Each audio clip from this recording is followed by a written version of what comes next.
20 जुलाई यानी कि कल जबलपुर में रीजनल इन्वेस्टर समिट होने वाली है। इसे लेकर सीएम डॉक्टर मोहन यादव ने कहा कि औद्योगिक विकास दर में मध्य प्रदेश को देश में नंबर 1 तक पहुंचाना है।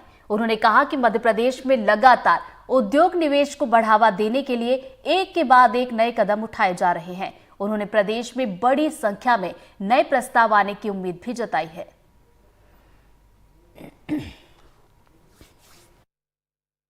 बीते समय उज्जैन में 1-2 मार्च को इन्वेस्टर की मीट की थी, जिसमें बहुत अच्छा रिस्पांस मिला। लगभग 75,000 करोड़ से ज़्यादा बढ़ कर के कई सारे प्रस्ताव आए और इसी प्रकार से कल 20 जुलाई को इन्वेस्टर समिट करने वाले हैं, जिसमें देश भर के अलग अलग निवेशक, औद्योगिक घराने, हमारे प्रदेश के अंदर के उद्योग व्यापार व्यवसाय को बढ़ाने वाले अलग अलग क्षेत्र के बड़ी संख्या में नए प्रस्ताव आने की संभावना है। हम उम्मीद कर रहे हैं कि मध्य प्रदेश के संसाधन के बलबूते पर खास करके कृषि, शिक्षा, चिकित्सा, हेल्थ, इंडस्ट्री की तीनों प्रकार है, लघु उद्योग, हेवी उद्योग या मध्यम श्रेणी से नीचे वाले कुटीर उद्योग, सभी प्रकार के उद्योगों से जुड़ कर के ही प्रदेश की प्रगति की जा सकती है। इसी थीम पर लगातार हमारी सरकार काम कर रही है। मैं कल की होने वाली इस इन्वेस्टर समिट का स्वागत भी करता हूं और प्रशासन को बधाई देता हूं, जो इस पूरी तैयारी में लगे हुए हैं। कुल मिलाकर के मध्य प्रदेश को औद्योगिक विकास दर में नंबर 1 पे प्रदेश को देश में पहुंचाना है। हम इस पे काम कर रहे हैं। मेरी अपनी ओर से बधाई। चलिए बढ़ते आगे। जबलपुर में हो रहे रीजनल इन्वेस्टर समिट की तैयारियों का जायजा लेने के लिए मध्य प्रदेश के पीडब्ल्यूडी मंत्री राकेश सिंह घंटाघर में मौजूद रहे और राकेश सिंह ने सभी व्यवस्थाओं का जायजा लिया और कलेक्टर दीपक सक्सेना को जरूरी दिशा निर्देश भी दिए हैं। हम सभी के लिए गर्व की बात है कि मध्य प्रदेश के यशस्वी मुख्यमंत्री डॉक्टर मोहन यादव जी ने बहुत दूरदृष्टि के साथ रीजनल इन्वेस्टर मीट का आयोजन किया है और इसकी शुरुआत महाकौशल की धरती, मां नर्मदा के पवित्र तट, मां रानी दुर्गावती की कर्मस्थली जबलपुर से हो रही है। तो हम ये कह सकते हैं कि कल का दिन संपूर्ण महाकौशल के लिए, मध्य प्रदेश के लिए अत्यंत महत्वपूर्ण है, जहां बड़ी संख्या में निवेशक आ रहे हैं। माननीय मुख्यमंत्री जी ने इसको लेकर अनेकों प्रयास किए हैं। वो खुद मुंबई गए हैं इन्वेस्टर्स को आमंत्रित करने के लिए। पिछले लगातार कई दिनों से ये इन्वेस्टर मीट सार्थक हो, उस दृष्टि से निरंतर उद्योगपतियों के साथ साथ सभी आवश्यक इंफ्रास्ट्रक्चर उपलब्ध हो सके, इस दिशा में लगातार वो काम कर रहे हैं। और कल जबलपुर में ये रीजनल इन्वेस्टर मीट, हम ये मानकर चल रहे हैं कि एक अत्यंत सकारात्मक पहल है जो सार्थक सिद्ध होने वाली है। इधर जबलपुर जिले में 20 जुलाई को रीजनल इंडस्ट्रियल कॉन्क्लेव होने जा रहा है, जिसको लेकर तैयारियां जोर शोर से चल रही हैं। बता दें कि देश विदेश से बड़े बड़े उद्योगपति इसमें भाग लेने के लिए पहुंचेंगे। कॉन्क्लेव की तैयारियों को लेकर हमारे संवाददाता संजीव चौधरी ने कलेक्टर से खास बातचीत की है। 20 जुलाई को जबलपुर में रीजनल इंडस्ट्रियल कॉन्क्लेव होने वाला है। एक बहुत बड़ा आयोजन है मध्य प्रदेश सरकार का। बड़े बड़े उद्योगपति, विदेशों से बहुत सारे प्रतिनिधि, और उनकी तैयारी के लिए जबलपुर जिला प्रशासन पूरी तरह से तैयार है और लगातार काम किए जा रहे हैं। जो इस कन्वेंशन सेंटर की सूरत बदल दी गई है। सर, क्या क्या तैयारियां कर रहे हैं और कौन लोग आने वाले हैं? देखिए, जबलपुर के लिए ये करीब 85 करोड़ की लागत से कन्वेंशन सेंटर बनकर तैयार हुआ है और यहाँ पे पहला प्रोग्राम जो है रीजनल इंडस्ट्री कॉन्क्लेव का हो रहा है, जिसमें माननीय मुख्यमंत्री जी इसमें शिरकत कर रहे हैं। भारत सरकार के और राज्य सरकार के कई मंत्री भी इसमें आ रहे हैं, देश विदेश के उद्योगपति आ रहे हैं। मुझे लगता है कि मध्य प्रदेश में और जबलपुर में खासतौर से महाकौशल प्रांत में ये एक बहुत अच्छा यहाँ के औद्योगिक विकास के लिए एक माइलस्टोन बनेगा। इसकी तैयारियां चल रही हैं। हमारा रजिस्ट्रेशन काउंटर्स यहाँ पे बन रहे हैं। इधर माननीय मुख्यमंत्री जी इस तरफ से प्रवेश करेंगे, सामने जो है प्रदर्शनियां लग रही हैं, कुछ लोगों के यहाँ पर लंच की व्यवस्था रहेगी। तो ये 5 मंजिला बिल्डिंग है, हर फ्लोर पे जो है अलग अलग तरह के प्रोग्राम्स के बारे में तैयारी की गई है इसके ऊपर B2B मीटिंग्स होंगी, फिर मीडिया सेंटर बनाया गया है।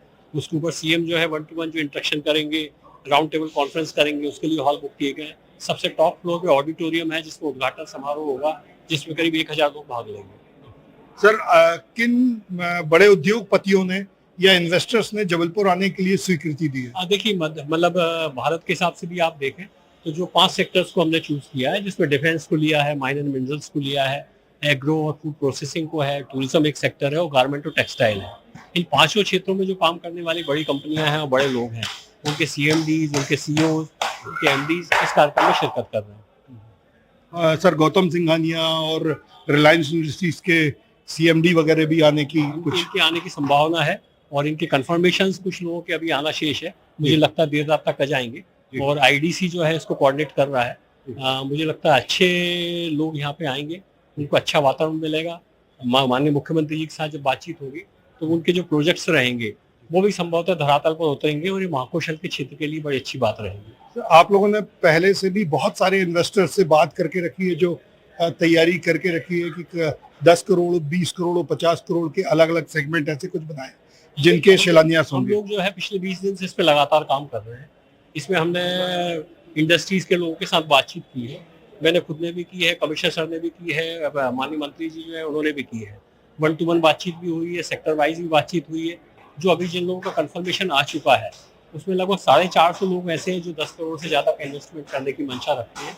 55 लोग ऐसे हैं जो कल तक का मेरे पास आंकड़ा था, जो 50 करोड़ से ज्यादा इन्वेस्टमेंट करने की मंशा अपनी रख रहे हैं। एक उपयुक्त वातावरण हम देंगे जिस भी क्षेत्र में वो करना चाहेंगे। जमीन का लैंड में हमारे पास पर्याप्त बड़ा अच्छा उपलब्ध है।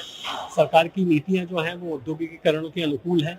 सरकार उन नीतियों में और सरलीकरण करने के लिए तैयार है। माननीय मुख्यमंत्री खुद आगे बढ़ के लोगों के साथ बात कर रहे हैं। जबलपुर आके खुद बैठक ले चुके हैं वो इसके तैयारियों के संबंध में। आज उन्होंने वर्चुअल मीटिंग भी ली और यहाँ के इंडस्ट्रियलिस्ट के साथ भी बात की। मैंने कहा सरकार की तरफ से एक अच्छा मैसेज है लोगों के लिए और मुझे लगता है ये फलीभूत है।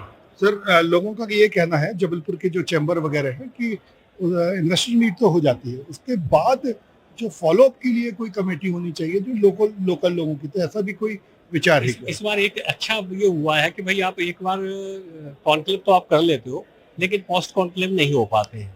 माननीय मुख्यमंत्री जी निर्देश दिए हैं कि जो भी विचार आएंगे उनका जो डिस्ट्रिक्ट एडमिनिस्ट्रेशन है और उद्योग विभाग जो है वो रेगुलरली उनकी समीक्षा करेगा। इनिशियल लेवल पे हम जो है वीकली और फिर फोर्टनाइटली जो है इसको रिव्यू करेंगे कि क्या प्रोग्रेस हो रही है। जो जिला स्तर पे कार्रवाइयाँ हैं वो जिला स्तर पे होंगी और यदि आवश्यकता पड़ेगी तो राज्य स्तर पे यदि कोई समन्वय करने की आवश्यकता होगी तो वो समन्वय का काम भी करेंगे। सर ये बड़ा सुंदर आपने जबलपुर और जो यहाँ की गौड़ संस्कृति है उसको इन्वेस्टर्स को दिखाने के लिए कुछ विशेष बनाया। देखिए ये हमारे यहाँ के लोकल कलाकार है, ये काम कर रहे हैं और मुझे लगता है ये भी एक अट्रैक्शन रहता है। आप जब शोकेश करते हो अपनी स्थानीय चीजों को, जबलपुर हाट के नाम से हम यहाँ एक बहुत अच्छा हाट लगा रहे हैं जिसमें जबलपुर के जो लोकल इंडस्ट्रीज हैं उनके जो प्रोडक्ट हैं वो रहेंगे। यहाँ पे भोजन का जो मेन्यू है वो पूरा जबलपुर लोकल का जो है उसका मेन्यू रखा गया है। डिंडोरी और मंडला के जो कोदो कुटकी और उसके व्यंजन है वो यहाँ पे रखे गए हैं। तो मुझे लगता है एक अच्छा वातावरण रहेगा। महाकौशल से लोग परिचित होंगे, महाकौशल की संस्कृति से परिचित होंगे। बिल्कुल तैयारियां लगभग पूरी हो चुकी है और अब इंतजार है हमें उन अरबपति इन्वेस्टर्स का और उद्योगपतियों का जो जबलपुर में आएंगे और जबलपुर और ना सिर्फ जबलपुर इस पूरे रीजन की भाग्य को बदल देंगे।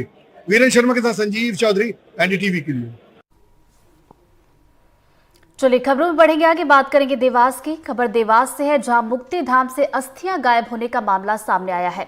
मामले में नगर निगम के कर्मचारियों की लापरवाही बताई जा रही है। दरअसल 2 पक्षों के लोगों की तरफ से एक ही प्लेटफॉर्म की अस्थियों को अपना बताया जा रहा है, जिसके चलते एक पक्ष ने अस्थियां ले ली लेकिन दूसरे पक्ष के लोगों को अस्थियां नहीं मिली, जिसके चलते काफी देर तक हंगामा चलता रहा। परिवार का जो व्यक्ति था उसकी अस्थि चली गई तो उसका क्या फूल भी नहीं मिल रहा है। लापरवाही है ये बोल रहे ना, अरे इधर भी और इधर। खबर बिलासपुर से है जहां मलेरिया के चलते 2 बच्चों की मौत हो गई। बता दें कि मलेरिया से 6 साल और 12 साल के 2 बच्चों की मौत हुई है और दोनों सगे भाई बताए जा रहे हैं।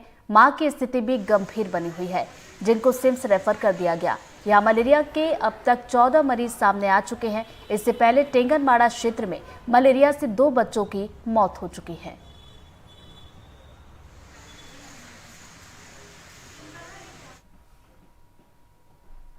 बिलासपुर के बाद अगली खबर विदिशा से। विदिशा में रजक समाज के लोगों ने गांधी चौक नीमताल पर प्रदर्शन किया और गुनगुन मालवीय को इंसाफ दिलाने की मांग की है। प्रदेश भर में 6 अलग अलग संगठनों के सदस्यों ने संयुक्त मोर्चे के रूप में ये प्रदर्शन किया। प्रदर्शनकारियों के मुताबिक 1.5 महीने पहले मुस्कान राजपूत नाम की युवती ने गुनगुन को मौत के मुंह तक पहुंचाकर मरता छोड़ दिया था। 15 दिन तक उसका इलाज भी होता रहा, लेकिन सरकार और प्रशासन ने उस पर कोई ध्यान नहीं दिया। पुलिस ने अभी तक आरोपी को गिरफ्तार तक नहीं किया है। प्रदर्शनकारियों ने चेतावनी दी है कि 7 दिन के अंदर अगर आरोपी मुस्कान को गिरफ्तार नहीं किया गया तो वो सीएम हाउस के सामने धरना प्रदर्शन करेंगे। आरोप ये भी है कि गुनगुन को मुस्कान रेलवे ट्रैक पर लेकर पहुंची थी और फिर पत्थर मारकर उसे बेसुध हालत में छोड़कर भाग गई। देखिए, अपराध रजिस्टर्ड होने के बाद में हमने जितने भी संभावित ठोर ठिकाने थे उसके वहाँ हम लोगों ने प्रयास कर लिया है, दबिश भी दी है।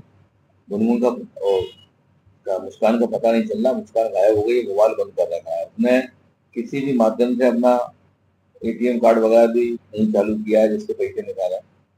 हमने प्रयास ये किया है कि इनाम घोषित करवा रहे हैं, उसमें उसी चलकर संपत्ति की जानकारी ले रहे हैं। उसके परिवार के जितने लोग हैं उन सबके मोबाइल को सर्विलेंस पे लिया है, टीम भी गठित कर दी है।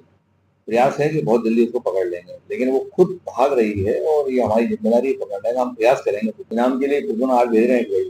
उसका सबसे पहले एसपी की तरफ से 5,000 रुपये इनाम होगा और उसके बाद में सड़क पर पकड़ जाएगा। उसकी चलकर संपत्ति की जानकारी भी ले रहे हैं। ग्वालियर की ऐतिहासिक इमारतों में रील को लेकर कलेक्टर का आदेश बेअसर नजर आ रहा है। एक बार फिर से एक युवती का वीडियो सोशल मीडिया पर वायरल हुआ है। जानकारी के मुताबिक ये वीडियो शहर के कैंसर पहाड़िया पर बने 150 साल पुराने मंदिर पर बनाया गया। मांढेर की माता के नाम से मशहूर इस मंदिर में लड़की डांस करते हुए नजर आ रही है। आपको बता दें कि 12 जुलाई को कलेक्टर कार्यालय में भी एक युवती के डांस का वीडियो वायरल हुआ था, जिसके बाद कलेक्टर ने आदेश जारी करते हुए ऐतिहासिक इमारतों, railway station, bus stand, court और शासकीय कार्यालयों और अन्य सार्वजनिक स्थानों के साथ साथ पार्कों में भी बिना इजाजत के वीडियोग्राफी, रील और फोटोग्राफी पर रोक लगा दी थी। फिलहाल ये वीडियो सोशल मीडिया पर तेजी से वायरल हो रहा है और पुलिस ने अब इस पूरे मामले की जांच पड़ताल भी शुरू कर दी है। श्रीमान जिला दंडाधिकारी महोदय, कलेक्टर ग्वालियर द्वारा अभी जो एक रील बनाई गई थी कलेक्ट्रेट में, उसके संज्ञान में आने के बाद उनके द्वारा बीएनएस एक्ट के द्वारा जो है प्रतिबंधात्मक आदेश जारी किया गया है कि कोई भी सार्वजनिक बिल्डिंग, ऐतिहासिक इमारतें, शासकीय कार्यालय पर बिना सूचना के, जब बिना अनुमति के कोई भी रील या कोई भी इस प्रकार का वीडियोग्राफी नहीं करें जिससे उसके ऐतिहासिक महत्व कम होता हो, तो उसको ध्यान में रखते हुए उनके द्वारा प्रतिबंधात्मक आदेश जारी किया गया है और यदि कोई इसका उल्लंघन करेगा तो उसके विरुद्ध वैधानिक कार्रवाई की जाएगी। तो मेरी सभी से अपील है कि इस प्रकार की कोई भी रील वगैरह या कोई भी इस टाइप का कोई अशोभनीय कार्य नहीं करें जिससे कि अपनी शासकीय व या ऐतिहासिक बिल्डिंगें हैं उनकी पृष्ठभूमि संबंधित ऐतिहासिक बिल्डिंग से उनका कोई संबंध ही नहीं है और कुछ तो भी रील बना रहे हैं, तो इस प्रकार से रील नहीं बनाए। अगली खबर भी ग्वालियर से है। ग्वालियर में मध्य क्षेत्र विद्युत वितरण कंपनी बिजली का बकाया बिल वसूलने के लिए एक अनोखी पहल शुरू कर रही है। कंपनी ने बड़े बकायादारों के नाम, उन पर कितना बकाया राशि है, इसकी एक लिस्ट तैयार की है। कंपनी अब इन बकायादारों के नाम पर बड़े बड़े होर्डिंग्स पर लिखकर उन्हें सार्वजनिक स्थानों पर लगा रही है। बिजली कंपनी ने इसकी शुरुआत ग्वालियर दक्षिण विधानसभा क्षेत्र के बटालियन जोन से की है। बेटी बचाओ चौराहे पर बड़े बकायादारों की लिस्ट भी लगाई गई। इस लिस्ट में 20 उपभोक्ताओं के नाम हैं। इन पर 2 से 4 लाख रुपए तक का बिजली बिल बकाया है। बिजली कंपनी की माने तो बकायादारों पर करीब 530 करोड़ रुपए की राशि बकाया है। कई बार नोटिस देने के बावजूद बकाया राशि नहीं जमा की जा रही है। जिस भी जोन पर या डीसी में, ग्रामीण की डीसी में जितने भी बड़े बकायादार हैं उन बकायादारों के नाम सार्वजनिक किए जाएं। पहले होता यह था कि इस चीज को सार्वजनिक नहीं किया जाता था, लेकिन अब कंपनी ने अपनी पॉलिसी में बदलाव करते हुए इनको सार्वजनिक करने का निर्णय लिया है। इसी तारतम्य में हमारे जैसे 22 जोन है पूरे शहर में, उस 22 जोन में प्रत्येक जोन के जो सर्वाधिक बकायादार हैं, 20-20 बकायादारों की सूची हम लोग सार्वजनिक कर रहे हैं। जहाँ जहाँ भी सार्वजनिक स्थल है अपने जोन कार्यालय पे अथवा अन्य सार्वजनिक स्थलों पर हम उनको उनके नाम सार्वजनिक कर रहे हैं, जो लगातार भुगतान नहीं कर रहे हैं और जिनकी बकाया राशि बड़ी हो गई है, ऐसे नामों को सार्वजनिक कर रहे हैं। इधर बिलासपुर में अतिक्रमण पर नगर निगम का बुलडोजर चला है। जानकारी के मुताबिक SLRM सेंटर के पास सरकारी जमीन पर अतिक्रमण कर बाउंड्री वॉल बनाई गई थी, जिसकी शिकायत नगर निगम को दी गई, जिसके बाद नगर निगम की टीम मौके पर पहुंची और बुलडोजर की मदद से अतिक्रमण को हटाया गया।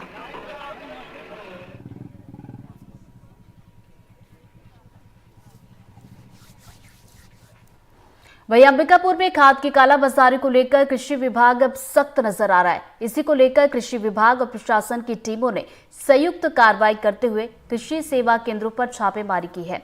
इस दौरान चठेरवा में खाद सप्लायर के गोदाम में स्टॉक में अनियमितता पाए जाने पर उसे सील कर दिया गया।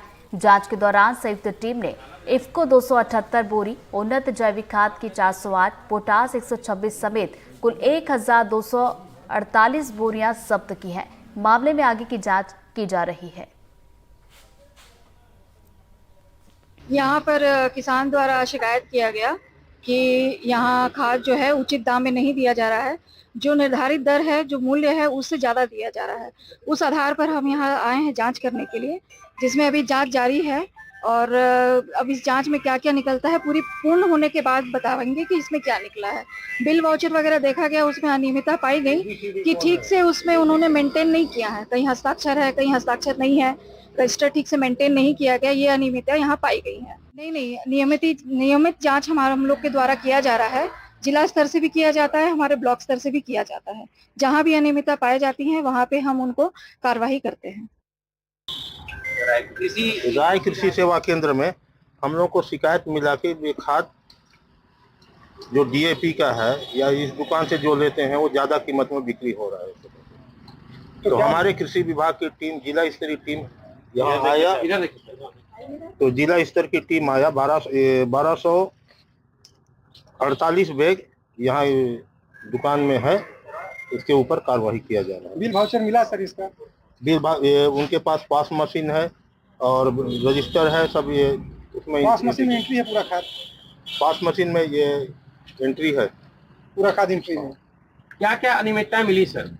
देखिए, इन्होंने इनके द्वारा किसान भाई को जो खाद देते हैं तो इन्होंने रसीद नहीं देते और ऐसे ज्यादा कीमत में दे देते हैं। इधर खंडवा में राई गांव के पास नियंत्रण बिगड़ने से केलों से भरा ट्रक पलट गया। ट्रक के पलटते ही जमीन पर केले बिखर गए। आसपास के ग्रामीणों ने केलों को देखकर लूट मचा दी। ग्रामीणों की तस्वीरें भी अब सामने आई हैं। राहत की बात यह है कि घटना में ड्राइवर और कंडक्टर सुरक्षित हैं।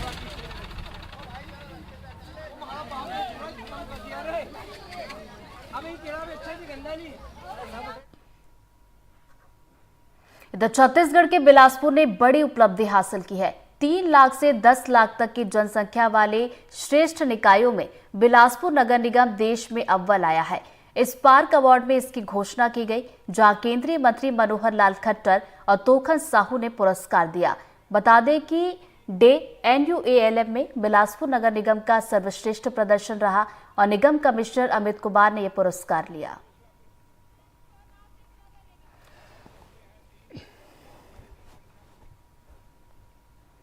खबरों में बढ़ेंगे आगे, बात करेंगे बेमेतरा की। बेमेतरा में एक बार फिर से NDTV की खबर का असर हुआ है। जिला मुख्यालय के कई वार्डों में पानी की समस्या के चलते लोग परेशान थे और टैंकर के जरिए लोगों तक पानी पहुंचाया जा रहा था। NDTV ने इस खबर को प्रमुखता के साथ दिखाया था, जिसके बाद जिला कलेक्टर ने कोबिया वार्ड जाकर वाटर ट्रीटमेंट प्लांट का निरीक्षण किया और अधिकारियों को दिशा निर्देश दिए गए हैं।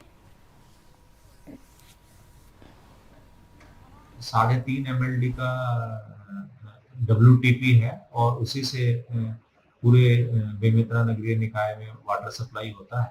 तो क्योंकि आपको पता भी है अभी मौसमी बीमारियां होने का भी डर है और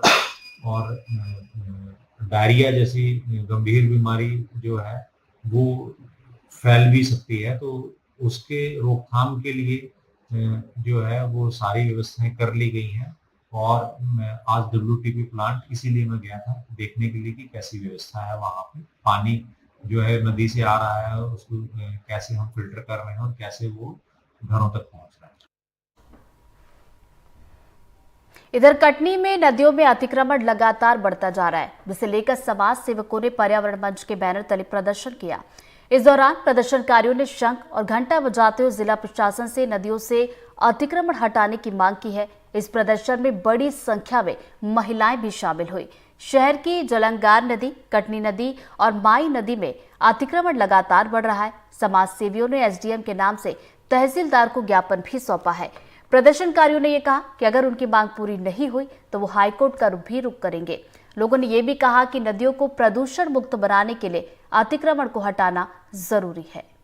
कटनी में नदियों में हो रहे अतिक्रमण को लेकर आज समाज सेवी संगठन पर्यावरण मंच के माध्यम से बैनर तले यहाँ पर आंदोलन कर रहे हैं। शंख और घंटा बजाकर और हवन करके प्रशासन को जगाने का काम कर रहे हैं। यहाँ पर इनकी मांग है कि प्रदूषण, ये जो नदियों के किनारे जो अतिक्रमण हुए हैं उसका सीमांकन किया जाए और उससे अतिक्रमण हटाया जाए। क्या मांगे हैं पर्यावरण मंच के कमलेश पटेल जी? कटनी शहर के अंदर से 4 नदियां निकलती हैं, रपटा नदी, माई नदी, कटनी नदी और दुगाड़ी नाला। इन 4 नदियां आज अपने अस्तित्व के लिए जूझ रही हैं। वर्ष के 8 महीने जो है इन नदियों में पानी नहीं रहता। भू माफियाओं ने इस कदर इन नदियों पे कब्जा कर रखा है कि उनके तटों तक अपनी जो है बिल्डिंगें तान दी हैं, अपनी कॉलोनियां तान दी हैं और जिला प्रशासन मौन बैठा हुआ है। विगत 8 जुलाई को हमने एक पैदल मार्च जो है माई नदी से किया था और माननीय जो है आयुक्त महोदय को, नगर निगम कमिश्नर साहब को हमने ज्ञापन दिया था और उसमें बड़ा भारी समर्थन जो है हमें जनता का मिला था और सभी लोग जो है नागरिक इसके सचेत हैं इस बारे में और काफ़ी गहन चिंता व्यक्त कर रहे हैं जिला प्रशासन के बारे में। यदि जिला प्रशासन फिर भी नहीं जागता और इस जुलाई माह में यदि सीमांकन कार्य पूरी तरह से संपन्न नहीं होता, कब्जा मुक्त नहीं कराया जाता नदियों को, तो हम अगले माह हाईकोर्ट में याचिका भी लगाएंगे, किंतु हम नदियों को कब्जा मुक्त कराकर ही छोड़ेंगे। तो देखिए, ये समाज सेवी संगठन के लोग हैं पर्यावरण मंच के कमलेश पटेल जी, जिन्होंने बताया कि यदि प्रशासन इनकी बातें नहीं मानेगी तो ये हाई कोर्ट की भी शरण लेंगे। हमारे साथ और भी लोग हैं यहाँ पर। ये बताइए, आप लोग जो यहाँ पर मांग कर रहे हैं, क्या मांगे हैं? देखिए, लगातार सीमांकन की मांग रही है, नदियों को बचाने की मांग रही है। मांग यही है कि नदियों को अगर हमें प्रदूषण मुक्त करना है, अतिक्रमण मुक्त करना है, साफ रखना है, वर्षा का जल संचय अगर हमारा उद्देश्य है, नदियां ही नहीं रहेंगी, नदियों को संकुचित कर दिया जा रहा है नगर निगम सीमा अंतर्गत, क्योंकि नदियों के आसपास की भूमियों की कीमत बहुत बढ़ गई है। तो बहुत दुखद बात है कि नदियों पे तक इंक्रोचमेंट हो करके, नदियों को पक्का करके कई भूमाफियाओं द्वारा नदियों पे कब्जा किया जा रहा है। यही मांग है कि नदियों का सीमांकन कराया जाए ताकि नदियां जीवित रहें। जल ही जीवन है, नदियां जीवित रहेंगी तो शहर जीवित रहेगा। इसी भावना के साथ हम लोगों ने आज यज्ञ कराया है। पहले ज्ञापन भी दिया था, आज पुनः ज्ञापन देंगे। पर्यावरण मंच के बैनर तले जो हैं समाज सेवी हैं सुयस पुरवार, जो बता रहे हैं कि जल है तो कल है। हमारे साथ और भी कुछ लोग हैं यहाँ पर, बहुत लोग हैं। ये बताइए, क्या क्या आप तख्ती लिए हुए हैं? जी हाँ, नदियों के अतिक्रमण को हटाने के लिए सीमांकन कार्य के लिए लगातार आंदोलन, धरना, प्रदर्शन 8 जुलाई को इसी कड़ी में एक रैली की गई थी और उसके उपरांत प्रशासन ने आदेश भी किया है सीमांकन का, लेकिन सरकारी उदासीनता के चलते कार्य उतनी प्रगति पर नहीं है। इसलिए उन्हें पुनः सक्रिय करने के लिए आज का ये कार्यक्रम आहूत किया गया है, जिसमें हवन और शंख घंटा वगैरह का इस्तेमाल करते हुए प्रशासन को जगाने का कार्य किया गया। नदियाँ जो कि हमारे लिए जल का माध्यम है और बगैर जल ना तो कोई पर्यावरण सुरक्षित रह सकता है, ना इंसानी जीवन। इसलिए पर्यावरण संरक्षण की दृष्टि से नदियों के अतिक्रमण मुक्त करना और अधिकतम पेड़ लगाना, ये पर्यावरण मंच का उद्देश्य है और इसी उद्देश्य को लेकर हम लोग लगातार संघर्ष कर रहे हैं। और हम सभी से आह्वान करते हैं कि शहर के सभी नागरिक इस मुहिम में जुड़ें ताकि हम अपनी मांग को पूरी कराकर आने वाले भविष्य का सभी सुरक्षित कर सकें। यहाँ पर महिलाएं भी शामिल हुई हैं। क्या मांगे हैं आपकी, बताइए? हमारी मांगे यही है कि हमारी नदी बचाई जाए, हमारी भारत माता की रक्षा की जाए और इसी से हम लोग अपना वृक्षारोपण कर पाएंगे, पर्यावरण का संदेश दे पाएंगे, जल बचा पाएंगे। ममता कर मंजूषा गौतम। नदियों को सुरक्षित रखिए, नदियों को स्वच्छ रखिए और जल बचाइए। जल ही जीवन है, जल ही आगे वाली पीढ़ी का जीवन सुरक्षित रखेगा। हम सभी का फर्ज बनता है कि जल को हम सुरक्षित रखें। जय हिंद, जय भारत। देखिए, कहीं ना कहीं इसमें जो आंदोलन में पूरे आए हैं, महिलाएं भी शामिल हुई हैं। इनका बस सिर्फ और सिर्फ एक ही मांगे हैं कि जल का संरक्षण किया जाए।